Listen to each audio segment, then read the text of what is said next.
You've heard the saying, it's not how you start, but how you finish that matters. But this month in our estimating segment, Kristen explains why your estimating success is based on how you start. Ask any champion and they'll tell you that their success is all the work they do before the game. The hours of practice, conditioning, and research they do on an opponent is what ultimately leads to a winning game day performance.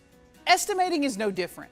The work and effort that you put in before entering the line items on your estimate is what will make for a successful and profitable outcome. You know, it's so tempting with the pace and performance expectations on today's estimators to just grab your notebook or tablet and head to the car. But if you want to go from good to great, you're going to need a solid pre-inspection routine.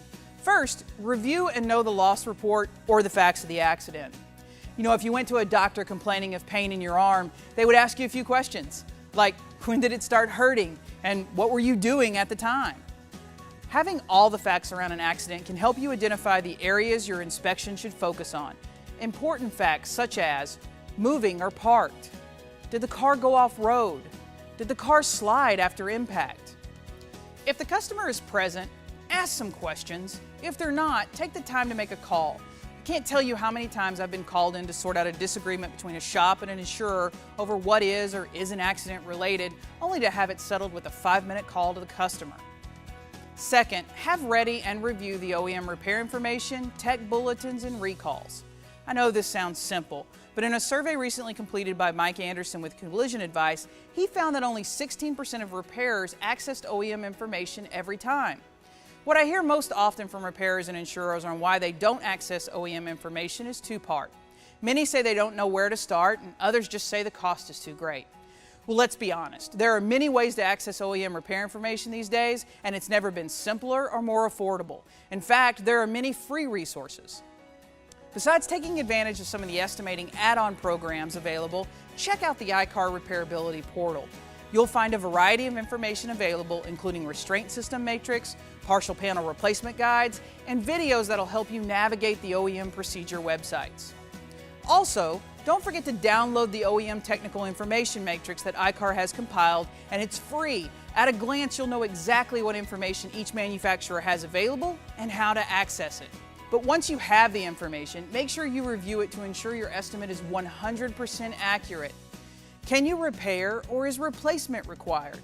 Many OEMs have issued do not repair statements on parts such as bumper covers due to material advancements in safety equipment on today's vehicles.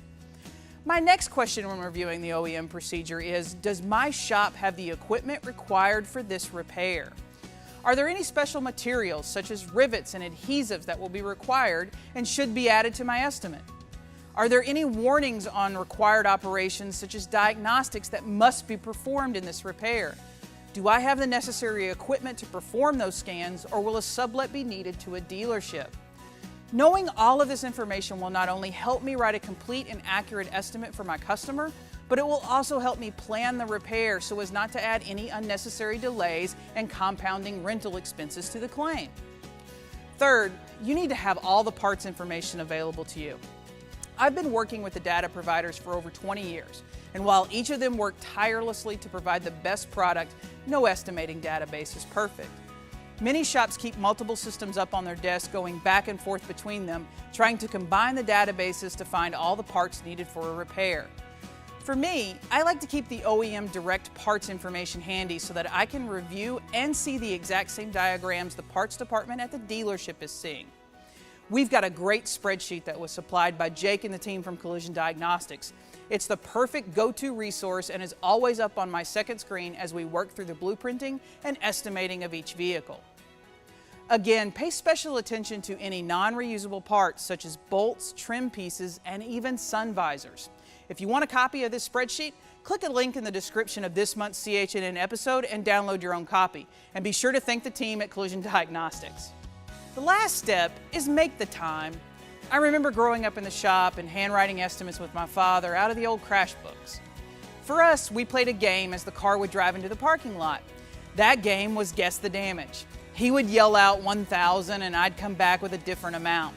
No matter how hard I tried, when the estimate was complete, well, he was right and I had missed the mark. There was a time when estimating damage was simpler and ballparking a repair amount could get you pretty close to the accurate final estimate. However, well, those days are gone. With the advancements in materials, design, and electronics, estimating today's collision damage takes time.